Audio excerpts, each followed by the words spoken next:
Bonjour à tous et bienvenue dans cette nouvelle émission de Bonjour chez vous. Alors comme je l'ai dit depuis le début de la semaine, Yveline n'est pas là et encore aujourd'hui, j'ai l'immense honneur de la remplacer sur cette belle chaise et je suis accompagnée de deux chroniqueurs que j'aime beaucoup aujourd'hui, Annabelle et mon cher mari. Bonjour, bonjour. Moi, je remplace Frank. Oui. Et toi, tu remplaces qui? Commence pas. Ma femme est témoin.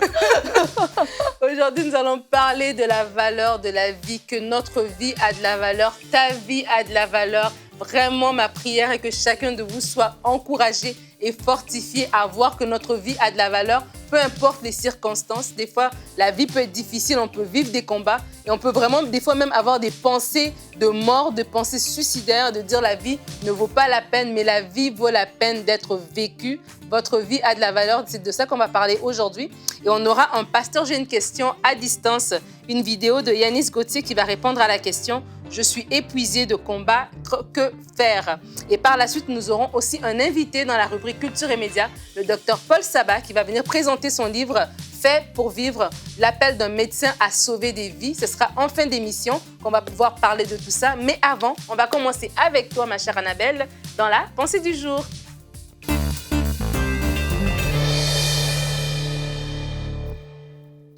Vous évaluez votre vie peut-être à cause de la situation dans laquelle vous vous trouvez aujourd'hui. Vous avez 20, 30, 40, 90, 100, 120 ans et vous vous dites « mais moi, ma vie, elle n'a pas de valeur. Ma vie, elle vaut pas la peine d'être vécue parce que je n'ai pas de valeur. Je n'accomplis rien. À quoi est-ce que je sers sur cette terre si je disparaissais, on n'y verrait pas grand-chose, je ne manquerais à personne, ma famille ne me regretterait pas non plus. Mais j'aimerais vous ramener à un moment, quelques années en arrière, comment vous avez été créé, avec quelle pensée vous avez été créé, non pas avec la pensée d'un homme ou d'une femme, non pas avec la pensée d'une génération, d'une société, d'un pays, mais avec la pensée de Dieu lorsqu'il vous a créé. Et j'aimerais qu'on lise ensemble, ou je vais le dire pour vous, dans le psaume 139, au verset 13, « C'est toi, Dieu, qui a formé mes reins, qui m'a tissé dans le ventre de ma mère. » Vous n'êtes pas déjà juste le fruit d'une relation sexuelle. C'est Dieu lui-même qui vous a tissé dans le ventre de votre mère. Le ventre de votre mère, même si votre mère n'était pas une mère aimante, n'était pas une mère qui vous voulait, c'est Dieu lui-même qui vous a tissé à l'intérieur de son ventre. Je te loue de ce que je suis une créature si merveilleuse. Tes œuvres sont admirables et je le reconnais bien. Vous faites partie des œuvres admirables de Dieu. Vous faites partie de la création extraordinaire que Dieu a créée, que Dieu a pris le temps de penser. Mon corps n'était pas caché devant toi lorsque j'ai été fait dans le secret, tissé dans les profondeurs de la terre. Je n'étais encore qu'une masse informe, mais tes yeux me voyaient. Et sur ton livre étaient inscrits tous les jours qui m'étaient destinés avant qu'un seul d'entre eux n'existe. Et encore une fois, j'aimerais vous dire, oui, peut-être que le moment où vous avez été conçu, c'était un viol, c'était une relation d'un soir, c'était une erreur. On vous a dit, mais Dieu était là. Dieu était au courant que vous étiez en train de prendre vie. Dieu était au courant qu'un être humain allait sortir de cette relation. Et c'est Dieu lui-même, encore une fois, je vous le dis, qui vous a tissé. Ses yeux étaient sur vous dès ce premier jour. Alors que votre maman, votre papa, ses géniteurs, ces gens peut-être qui ne se sont jamais occupés de vous, n'en avaient pas conscience à ce moment-là et ils n'avaient pas envie ou ils n'avaient pas la volonté peut-être de fonder une famille à ce moment-là, mais Dieu, votre Père qui est dans les cieux, lui était en train d'agrandir sa famille. Vous étiez déjà le bienvenu dans la vie de Dieu, vous aviez déjà une place dans son cœur, vous faisiez partie de tout cet album de famille qu'il a où il a tous ses enfants, il regarde ses enfants avec joie, il dit « je suis tellement fier de lui, je suis tellement content qu'il soit là, je suis tellement content qu'il fasse partie de ma vie, je suis tellement content qu'il va avoir des jours sur cette terre et les jours sur la terre que Dieu a prévus pour nous sont des jours de bonheur. Lorsque nous les vivons avec lui, lorsque nous saisissons que c'est lui qui nous a créés et qu'en nous créant, il avait aussi des projets. Et ma prière pour vous est que vous puissiez vous rappeler que vous n'êtes pas seulement le fruit d'une relation entre un homme et une femme, mais vous êtes le fruit de la création de Dieu et que ce créateur a des projets pour vous. Amen, amen. Merci beaucoup Annabelle, quelle belle pensée. Et le verset que tu as utilisé est justement notre verset du jour. Et donc on va pouvoir le regarder tout de suite ensemble. Notre verset du jour est dans le psaume 139 au verset 13. Tu m'as fait ce que je suis, tu m'as tissé dans le ventre de ma mère. Et comme tu l'as dit, en fait, c'est ça, c'était dans la pensée de Dieu déjà. Et j'aime ce que tu dis que, en fait, dans l'album de famille de Dieu, nous étions déjà là. Et c'est tellement important lorsqu'on parle de l'importance de la vie. Et tout à l'heure, avec l'invité, justement, dans Culture et Médias, on va développer là-dessus que notre vie est précieuse. Et des fois, on peut penser à tort qu'on est juste une erreur, justement à cause de notre passé, à cause de comment nous sommes venus à exister même. Et même les circonstances de la vie peuvent nous faire penser que notre vie, elle peut être effacée demain, en fait. Personne ne va se soucier de nous. Même si les gens autour de nous ne se soucieront pas de nous, Dieu, lui, se soucie de nous. Dieu, lui, il a déjà des jours qu'il a établis pour nous et c'est à nous de les vivre, en fait. On ne peut pas nous arracher, nous empêcher de vivre ces journées-là. Ce serait un mensonge que de croire que notre vie peut s'arrêter du jour au lendemain, que ça ne changera rien. Non, notre vie, elle est vraiment précieuse. On peut évaluer en plus notre valeur de vie sur des critères qui sont complètement subjectifs parce que dans un pays, tu es riche, ta vie a de la valeur. Parce que tu es de quelle couleur, ta vie a de la valeur. Parce que tu as tel poste, ta vie a de la valeur. Et puis d'un endroit à l'autre où on va se trouver dans le monde, d'une famille à l'autre, ça va complètement changer. Donc on ne peut pas se permettre de se soumettre à ces critères qui sont totalement humains, qui sont totalement subjectifs et qui sont fluctuants. Parce que d'une génération à l'autre, d'une année à l'autre, finalement tout change, tout est bousculé. Donc on ne peut pas trouver notre valeur selon ces critères-là. Et c'est pour ça que c'est important de se dire, ma vie a de la valeur, pas à cause de mon argent, pas à cause de mon physique, pas à cause de ce que j'ai, de ce que je fais. Ma vie a de la valeur parce que je fais partie de la famille royale, parce que c'est mon rang, c'est tout. Peu importe ce que je fais, ce que je dis, j'ai de la valeur parce que Dieu m'a créé. Et c'est comme ça, tout ce que Dieu crée, ça a de la valeur. Et aujourd'hui, dans ce monde, il y a des créateurs, ils créent n'importe quoi, mais des choses... Franchement, c'est pas... Tu reconnais pas. Abstraite. Mais ça ou autre chose, tu te dis, je reconnais pas, mon œil n'est pas assez expert pour reconnaître quelquefois le chef-d'œuvre, mais parce que telle personne a créé telle chose, tout de suite, ça a une valeur exponentielle. Exactement. Moi, je le fais, tout le monde, c'est moche, et lui, il fait la même chose. Waouh, c'est un chef-d'œuvre, c'est du génie.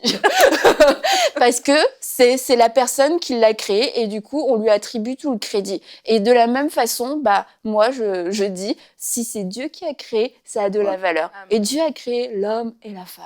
Amen. Et je crois que c'est important pour nous, en fait, et j'invite beaucoup de gens, je vois en fait des gens qui ont besoin de briser des cycles dans lesquels, vous savez, avant... des modes qui arrivent, on suit la mode, on va changer son corps. Maintenant, il faut être musclé. Après, ça faut être effilé, etc. Mais en fait, quand on suit toutes ces choses-là, on n'aura pas de la valeur par rapport à ces choses. Mais la valeur que Dieu donne, c'est une valeur qui ne change pas.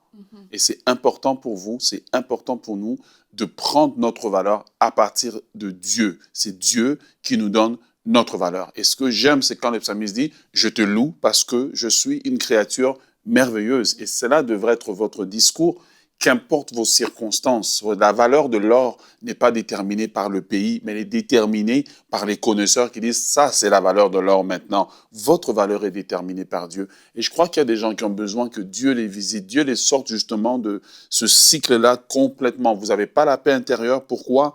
Parce que vous regardez vos circonstances au travers du miroir des autres, au lieu de le regarder au travers du miroir de Dieu. Ça, c'est tellement vrai. Et tu vois, quand tu as dit que des critères qui fluctuent, c'est exactement ça. Les critères qui fluctuent, c'est se regarder au travers du miroir des autres pour déterminer ma valeur. Je me regarde au travers d'un miroir d'une société qui dit que pour qu'une femme ait de la valeur, il faut qu'elle soit mariée, qu'elle ait des enfants. Je me regarde à travers le miroir d'une société qui va me dire pour qu'un homme qu'il ait de la valeur, il faut qu'il ait tel type de voiture, qu'il soit dans tel type de poste de gestion, etc. Et tout ça, ça monte et ça descend. Mais lorsqu'on comprend que notre valeur, justement, elle est déterminée, j'ai aimé l'exemple que tu as donné d'un artiste, c'est lui, quand il fait un dessin, et puis bon, on trouve que c'est beau. Pourquoi? Parce que c'est la personne qui l'a fait qui détermine en fait cette valeur-là. Et c'est de la même chose aussi pour chacun d'entre nous, de vraiment réaliser ça, parce que la vie est un long chemin. Et il y a des chemins peut-être de victoire, il y a d'autres chemins où est-ce que c'est des combats. Mais dans tous ces chemins-là, j'ai quand même de la valeur. J'ai quand même de la valeur, même dans le chemin de la vallée, j'ai quand même de la valeur, que je sois sur la montagne ou que je sois dans la vallée. Et c'est important qu'on le réalise, sinon on va être happé dans nos pensées, on va être oppressé par des pensées de découragement, des pensées de mort, de pensées de toutes sortes de pensées en fait qui vont nous abaisser en nous faisant croire que notre vie ne vaut pas la peine en fait. Et on ne peut pas attendre que les gens reconnaissent notre valeur. Si ça me fait penser, je sais pas moi, à des lingots d'or. Des lingots d'or, quelqu'un pourrait dire c'est quoi ce truc, c'est nul. Et puis c'est un caillou. Ouais, c'est ça. Et les mettre dans son jardin parce que il a pas la connaissance, il ne sait pas. Et il y a des gens dans notre entourage qui ne savent pas, qui ne connaissent pas notre valeur, parce que et plusieurs personnes souvent dans leur vie ont rencontré des gens qui n'ont pas vu leur valeur. Et c'est pas pour ça que ta valeur change. Voilà. Et je parlais dans la pensée, si tu as été conçu alors que on ne voulait pas de toi, alors que tu étais un accident, etc. Ces personnes-là n'ont peut-être pas reconnu ta valeur et c'est peut-être plus douloureux lorsque tu te dis c'était un père, une mère, ils n'ont pas reconnu ma valeur. Mais quand bien même, ça change rien à la valeur. Ça peut paraître fou parce que c'est les premières personnes qui auraient dû reconnaître notre valeur. C'est elles qui ont failli quelque part, mais ça leur manque de discernement, je dirais, ne change en rien la valeur qu'on a. Et si Nadine, tu me permets, vas-y, je peux continuer. Comme beaucoup d'entre vous le savez déjà, j'ai été adoptée. Et je suis arrivée en France à 4 mois. Et en fait, moi, j'ai jamais vu mon adoption comme un abandon. J'ai toujours dit à tout le monde, j'ai été adoptée. Et vraiment, ça m'a pris longtemps avant de me dire, en fait, j'ai été abandonnée pour être adoptée. Mais parce que j'ai été adoptée plus que abandonnée. Et c'est pas ce qui m'a le plus marqué dans ma vie. Pour moi, je suis adoptée, je ne suis pas abandonnée. Et je pourrais me dire, je pourrais vivre avec ce sentiment, il y a quelqu'un qui n'a pas voulu me garder. Il y a quelqu'un qui, je sais pas, peut-être que quand elle m'a vue, elle m'a trouvée moche. Peut-être qu'elle a vu que j'étais une fille. Peut-être que je sais pas. Peut-être que j'étais de trop. Mais j'ai jamais grandi avec cette pensée-là. Et je crois quelque part, le Seigneur m'a toujours gardée dans mon cœur. Et je trouve ça, c'est une grâce. Et qu'est-ce que je voulais dire? Oui, c'est ça, c'est qu'on n'est pas obligé de s'attacher à ce sentiment. Parce qu'aujourd'hui, je peux dire, je pourrais remercier cette femme parce qu'elle m'a donné un avenir sans le savoir. Elle m'a donné un avenir. Aujourd'hui, je suis ici. Je peux être dans Bonjour chez vous avec Nadine. Et je suis contente qu'elle m'ait gardée.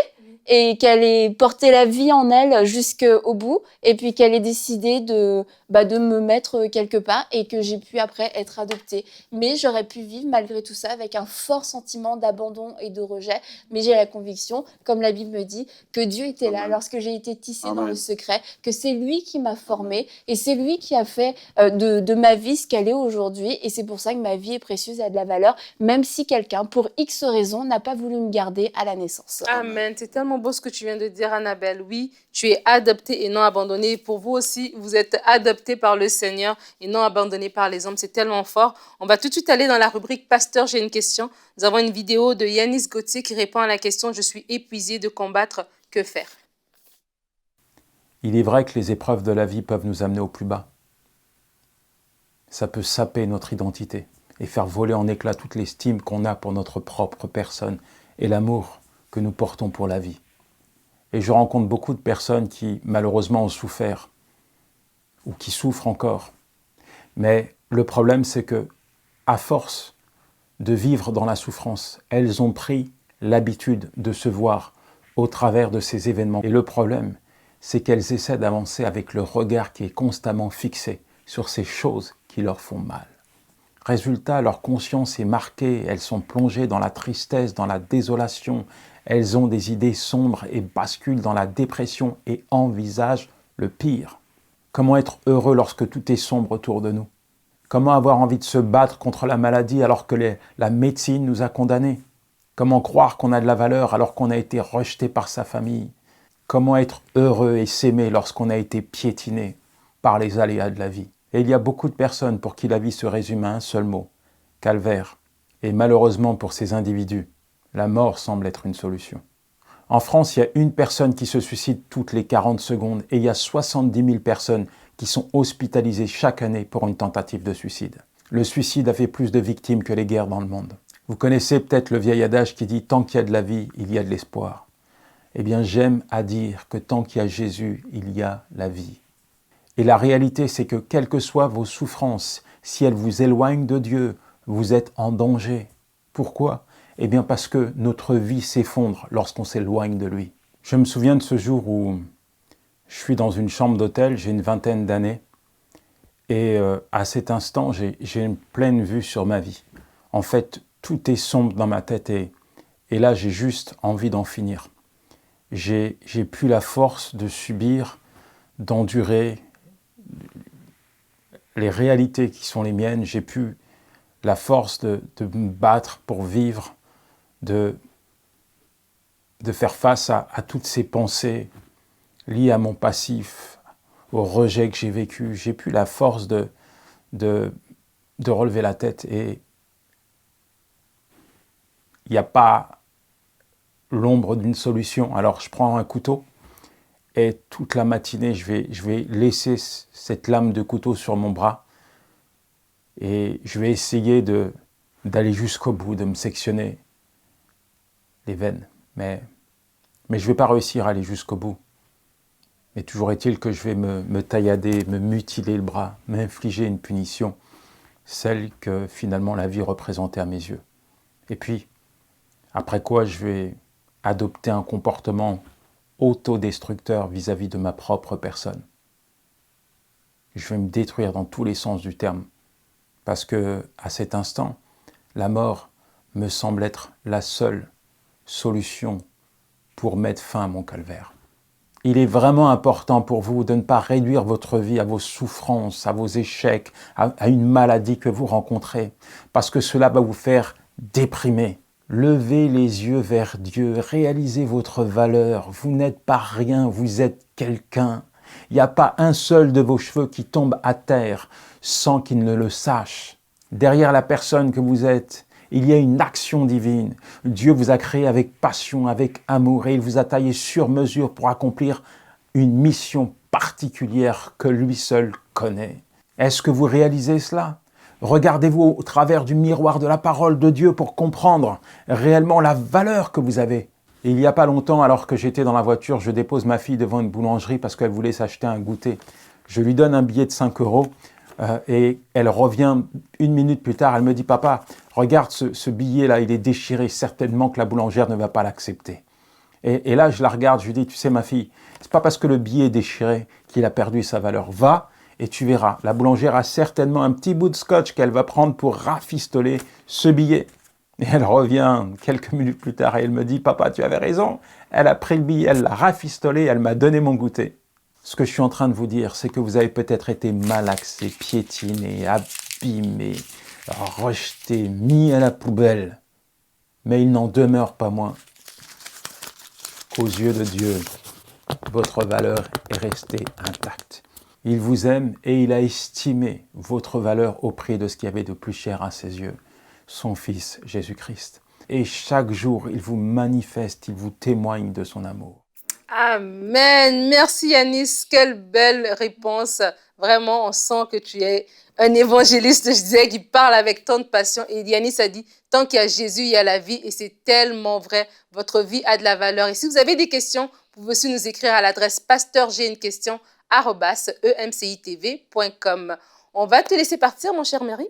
Et on va accueillir notre invité. On va accueillir notre invité, le Dr Paul Saba, dans la rubrique Culture et Médias.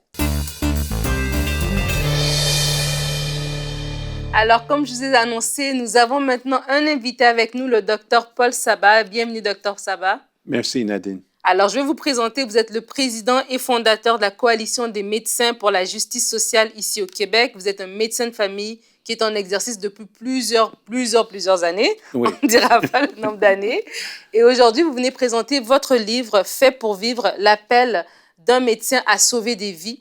Et avant qu'on puisse commencer à partager autour de ce livre, j'aimerais qu'on puisse regarder une vidéo explicative qui va nous mettre un peu dans le contexte de d'où vient ce livre. On va regarder la vidéo tout de suite.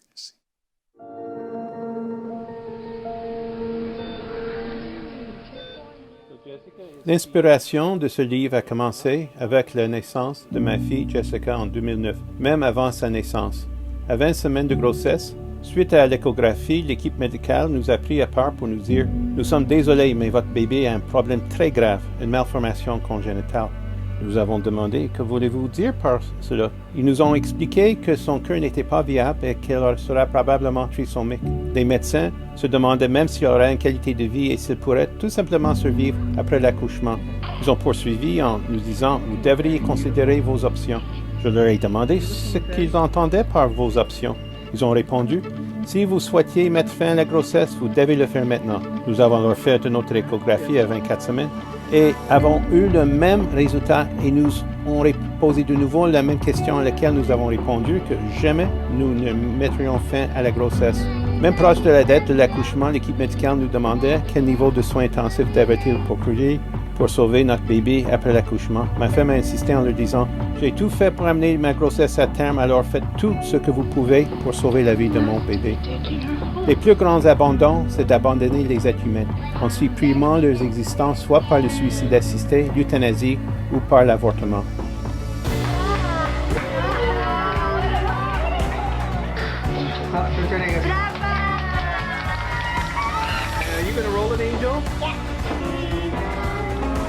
Chaque vie a une valeur intrinsèque, autant avant qu'après la naissance.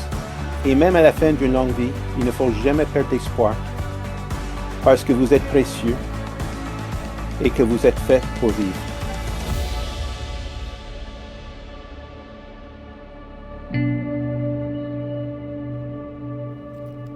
J'aime trop ce que vous avez dit, vous êtes fait pour vivre. Et aujourd'hui, on parle de notre vie a de la valeur. Et vous avez écrit ce livre, Fait pour vivre. Pourquoi avez-vous écrit ce livre, Dr. Sabah? Vraiment, c'était inspiré parce que ce qui est arrivé avec ma fille, Jessica, c'est notre troisième enfant. Et à un moment donné, j'ai demandé à Jessica, est-ce que tu peux faire un dessin, un portrait de notre famille, parce qu'elle était sur l'ordinateur, puis j'ai essayé de trouver une façon pour faire d'autres choses. Mais malheureusement, elle est allée sur l'ordinateur pour faire le dessin, et elle a fait un dessin de toute la famille, son frère puis sa sœur, maman, papa. Et par-dessus de Jessica, elle a écrit « Jessica, moi ». Et par-dessus ça, elle a dit, au-dessus de ça, elle a écrit « Faites pour vivre ». Oh. Et j'ai regardé le portrait, puis j'ai regardé Jessica, j'ai dit « Jessica, tu es fait pour vivre. Nous sommes tous faits pour vivre. Et c'est vraiment le thème que, avant la naissance, et c'est des êtres humains, quand on dit, souvent les gens parlent de fœtus, ou ils utilisent n'importe quel terme, mais c'est vrai, c'est un enfant, c'est un bébé. Et après la naissance, et pendant toute la vie, nous sommes tous faits pour vivre. Ce n'est pas fait pour mourir. Et Dieu nous a créés pour vivre. C'est vrai qu'à un moment donné, avec la maladie, avec la vieillesse, on se rend un dernier moment de notre temps. Mais ce n'est pas nous pour déterminer quand on va terminer la vie. Ce n'est pas le gouvernement, ce n'est pas les élus, ce n'est pas les bureaucrates, c'est Dieu qui va décider. Et c'est nous qui avons aussi une décision, parce que si on manque d'espoir, si on regarde un enfant avant sa naissance, comme nous avons regardé et nous avons encouragé les médecins de l'avorter, nous avons dit non, jamais. Même s'il y a une maladie grave, même s'il y a quoi que ce soit, nous allons continuer avec la grossesse. Ma femme va parler de ça plus tard. Et pendant la vie, même si des gens sont face des défis, des difficultés, des maladies, et je parle dans mon livre, je donne des exemples des personnes qui ils ont eu un diagnostic sombre, ils ont dit qu'il y avait du cancer ou qu'il y avait peu de temps à vivre avec des maladies graves. Et des gens ont tenu sur la vie. Et il y a des gens qui donnent des histoires où ils sont encore en vie. Ils sont heureux de ne pas accepter l'aide médicale à mourir, que je parle de... C'est quoi l'aide médicale à mourir? L'euthanasie. L'euthanasie, c'est quoi? L'euthanasie, c'est quand le médecin donne une piqûre pour abréger, pour terminer vos vies. C'est une injection létale. Fatale. Oui. Et j'ai dit, il ne faut jamais accepter ça. Il faut, si vraiment le diagnostic est correct, et je dis dans le livre, 20% des diagnostics sont en erreur. Quand les gens disent que vous avez un cancer, et je donne les exemples des gens qui n'ont pas eu du cancer, qui pensaient qu'il y avait du cancer. Je parle des gens qui ont dit, vous avez quelques mois à vivre, des gens à 13 ans, 14 ans, après, ils sont encore en vie. La médecine, c'est une science, mais ce n'est pas une science pure, c'est aussi un art. On ne peut jamais prévoir la fin. Et il ne faut jamais accepter une injection létale. Il faut accepter les soins palliatifs si on est vraiment rendu à la fin d'une vie pour soulager la souffrance, pour apaiser la vie. Il faut être entouré. Et j'ai une patiente qui, présentement, est avec un cancer très grave. On prie pour un miracle, mais elle continue dans sa vie, mais est entourée par sa famille. Pour moi, ça, c'est le miracle de la vie, qu'être entouré par l'amour, par le support de ta famille. Oui. Et ce livre ici, en fait, moi, je l'ai lu, je vous ai dit que ça m'avait vraiment beaucoup touché. En fait, c'est que vous êtes en train de faire un plaidoyer pour la vie. Dans votre livre, vous êtes en train de dire non, chacun d'entre nous, nous sommes faits pour vivre. Toute vie a une valeur. Quand bien même la vie, elle est malade ou quoi que ce soit, c'est pas à nous de débrancher, c'est pas à nous de dire non. Comme Annabelle, tu l'as dit dans ton verset tout à l'heure, c'est que Dieu, dans sa parole, nous dit que chaque jour qui nous était destiné, il le savait déjà avant que chacun d'eux n'existe. Donc, ce livre, Fait pour vivre, est disponible sur faitpourvivre.com, aussi sur Boutique Inspiration. Merci beaucoup, Dr. Paul, d'être venu. Demain, on va être ensemble. Je vous dis déjà notre thème de demain. Nous allons avoir un thème qui s'appelle « Un miracle est encore possible dans ta situation ». Et on aura un C'est mon histoire avec vous et votre épouse Marissa. Vous allez venir ensemble témoigner. Ils vont témoigner de comment, quand la science leur a dit « avorte », quand la science leur a dit « laisse tomber, c'est fini pour Jessica », ils ont dit non, ils ont choisi la vie. Et aujourd'hui, Jessica, elle a 11 ans. Une grande fille en pleine santé, on bénit le Seigneur. Alors demain, si vous voulez suivre la suite de ce qui vient d'être échangé, ne manquez pas l'émission de demain. Merci de nous avoir suivis et bonjour chez vous.